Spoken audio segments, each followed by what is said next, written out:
पिछले 25 नवंबर को मुकदमा एक पंजीकृत होता यहीं विभूति खंड में। एक व्यक्ति की आईडी पर अपराधियों द्वारा बैंक से लोन कराया गया, गाड़ी फाइनेंस कराई गई। उसके ऊपर जब बैंक से रिकवरी का नोटिस आया तो उसे पता चला कि मेरे नाम से लोन हो गया है, मैंने गाड़ी ली ही नहीं। पता किया गया, उस संबंध में पहले 5 गाड़ियां रिकवर करके 3 लोगों को जेल भेजा गया है। उसके संबंध में आप लोगों को पहले ब्रीफ किया गया था। उसी के क्रम में जो गिरोह का शेष सदस्य थे उनके पीछे हमारी टीम लगी हुई थी। उनमें से एक सदस्य राजकुमार को गिरफ्तार किया गया और उसके कब्जे से 5 और बड़ी गाड़ियां 4 व्हीलर बरामद किए गए। इनकी मोडस ऑपरेंडी इस प्रकार थी कि ये लोगों की आईडी किसी प्रकार से प्राप्त कर लेते थे और उनको बैंक में जो प्रोसीजरल लैप्स होते हैं उनका लाभ उठाते हुए उनके आधार पे फाइनेंस करा के नई गाड़ियां ले लेते थे, अपने भी यूज करते थे, कई बार बेच देते थे। तो 2 गाड़ियां ऐसी हैं जिसमें हमारे अभियुक्त और उसकी पत्नी के नाम से 2 गाड़ियां हैं। अन्य गाड़ियां इनके द्वारा बेची गई थी जो सस्ते में बेची गई थी। तो एक प्रकार से ये बैंक को और बैंक में जो पब्लिक का धन है उसको हानि पहुंचाकर अपराध कर रहे थे। आईडी कहाँ से कलेक्ट करते थे? आईडी कलेक्ट करने कई, जैसे पॉकेट मार भी कर सकता है और भी कई जगह से होती है। किसी का पैन कार्ड, हर व्यक्ति इतना सतर्क नहीं होता। जैसा कि आप जानते हैं साइबर फ्रॉड में तो व्यक्ति से खुद ही पूछकर ही उसका पूरा बैलेंस लोग ट्रांसफर कर लेते हैं। मैंने आपसे यही कहा कि कुछ प्रोसीजर लैप्स होते हैं बैंक में भी। हमारे एडीसीपी साहब पहले बैंक में सेवा कर चुके हैं, वो बता रहे हैं कि हाँ वास्तव में इस तरह के कुछ प्रोसीजर लैप्स हैं जिनको यदि पाठ दिया जाए तो इस तरह की धोखाधड़ी कम हो जाएगी। हम निश्चित रूप से बैंक को इसके संबंध में सूचित करेंगे कि इस तरह की सावधानी बरती जाए जिससे कि भविष्य में इस प्रकार के अपराधों को रोका जा सके। सर, 100 से ज़्यादा गाड़ियां रिकवर हुई थी एक बार और यही सेम प्रोसेस इस्तेमाल किया गया था। चेसिस नंबर भी टेम्पर्ड किए जाते थे उसमें, क्या उससे कोई लिंक है इस गैंग का? अभी फिलहाल उस गैंग से इसका कोई लिंक नहीं प्रकाश में आया। आपने बताया है तो उसके बारे में जानकारी करेंगे क्योंकि वो काफ़ी पहले का रहा है। मेरे संज्ञान में उस गैंग के जानकारी नहीं थी। उस गैंग के संबंध में इनका कोई लिंक अभी तो प्रकाश में नहीं आया जितना इन्वेस्टिगेशन हुआ है।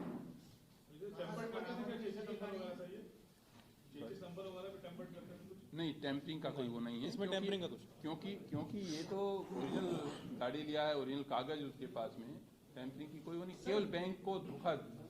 सर, ये जो गिरोह है, इस गिरोह में किस तरीके से बैंक से टाई अप किया जाता था? बैंक के कुछ कर्मी भी क्या इसमें संलिप्त पाए जा रहे हैं? अभी इस प्रकार का कोई तथ्य प्रकाश में नहीं आया है क्योंकि ये अलग अलग बैंकों से फाइनेंस हुई है। यदि किसी एक ही बैंक से या उसकी एक ही ब्रांच से ये ऐसा हुआ होता फ्रॉड तो निश्चित रूप से इस पे हम लोगों को ध्यान देने की जरूरत पड़ती। अभी भी हम फिर भी इस बिंदु पे भी तफ्तीश करेंगे कि कहीं ऐसा तो नहीं कि जो किसी बैंक के कर्मचारी को, किसी ब्रांच के कर्मचारी को किसी भी स्तर पे कहीं इन्फ्लुएंस में लेके उनको प्रभावित करके इसमें। सर, जो पकड़े गए क्या इनमें से कोई बैंक कर्मी रहा है? नहीं, इनमें से कोई बैंक कर्मी। इससे पहले 4 गाड़ियां पकड़ी गई थी, क्या उसी गिरोह का है? और हाँ, क्या इन्होंने बताया कि आगे और भी गिरोह है इसके साथ? आगे अभी एक अभियुक्त और शेष है तो हम लगे हैं उसकी गिरफ्तारी में। तो संभावना ये है कि अभी और गाड़ियां बरामद करने में हमको सफल।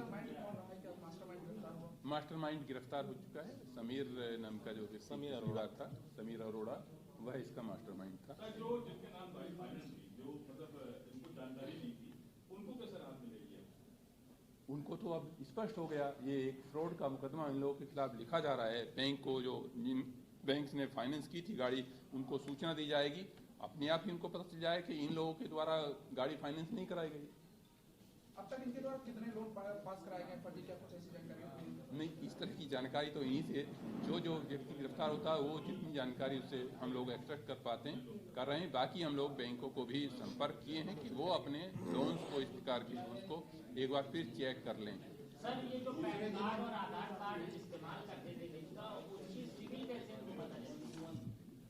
जब फाइनेंस कराते होंगे तो सिविल भी पता होनी चाहिए ना कि इनको उस पर फाइनेंस हो जाएगा। वही बता रहे थे अभी जो आपको बताया, बैंक के कुछ प्रोसीजर्स में कुछ लैब्स हैं, जैसे हर उसके लिए मैंडेटरी नहीं कि अंगूठे से उसको वेरीफाई करें। हम इसी चीज़ के लिए अनुरोध करेंगे, बैंक को अनुरोध पत्र भेजेंगे, उनके भी हित में है और सबके हित में यही है कि इस तरह के अपराध को रोका जाए। यदि फिंगरप्रिंट से हम इम्प्रेशन से यदि उसको टैली कर लेंगे तो निश्चित रूप से इस तरह के अपराधों को रोका जा सकना संभव होगा। नहीं, वो तो साक्षी है, वो तो हमारे गवाह है ही, इन्होंने बेची है वो गवाह है। गुड फेथ में लिए कागज तो ओरिजिनल थे। सर इन लोगों ने ये भी बताया कि ये सिविल कहाँ से पता करते थे, जो आरोपी पकड़े गए हैं। जब कोई भी चीज का फाइनेंस किया जाता है, फाइनेंस करवाया जाता है, तो सर एक सिविल बनाई जाती है ना कि इतनी सिविलों की तक ये चीज फाइनेंस हो पाएगी। तो ये जो सिविल वाला पोर्शन है वो कैसे वो पता चलेगा? देखिए, सिविल वाला जो पोर्शन है वो डॉक्यूमेंट से निकल जाता है। अगर आपका पैन और आधार या कोई अगर पैन भी नहीं है, अगर कोई दूसरा डॉक्यूमेंट भी है तो भी सिविल निकल जाता है। तो जिस तरह से इन्होंने डॉक्यूमेंट्स फोर्ज कर लिए पर जो उस पर नंबर थे वो सही थे, तो उसके बेसिस पे सिविल निकाला जा सकता है। वो कोई इतना बड़ा इशू नहीं है। बस ये कि डॉक्यूमेंट्स इन्होंने फाल्सिफाई किए और फाल्सिफाई करने के बाद उनके बेसिस पे अपना फोटो इम्पर्सनेट करके उस आदमी को रेप्लिकेट कर दिया कि मैं वो व्यक्ति हूँ, बट वो था नहीं। तो सिविल निकाला जा सकता है। सिविल के बेसिस पे ही जब वो व्यक्ति आया कहीं पे लोन लेने गया, लोन लेने में उसको पता लगा कि नहीं मेरे नाम पे तो ऑलरेडी 3 लोन हो रखे हैं, वो व्यक्ति फिर हमारे संपर्क में आया और इस तरह से फिर इसका पूरा घटना हमारे सामने खुल के आई। ये कहाँ से बरामद की गई है और कहाँ से गिरफ्तारी हुई? देखिए, गिरफ्तारी तो इसकी जो हुई है हनीमैन यहीं पुल से के हुई नीचे है, से हनीमैन पुल के नीचे से ही हुई है। और गाड़ियाँ इसने कुछ बाहर भी दे रखी थी, वहाँ हमारी टीम गई और जाके वहाँ से गिरफ्तारी की। टोटल कितनी गाड़ियाँ हैं और कितनी गाड़ियाँ बरामद? 4 गाड़ियाँ पहले हमने बरामद की थी, 5 गाड़ियाँ अब बरामद हुई हैं और एक अभियुक्त जब बचा है उसको जब पकड़ा जाएगा तो उससे और आगे फर्दर रिकवरी हो सकती है। सर, क्या आरोपी के पिता बिहार पुलिस में तैनात हैं क्या? नहीं, इसके बारे में भी कोई जानकारी नहीं, अभी तक कोई ऐसा तथ्य प्रकाश में नहीं है।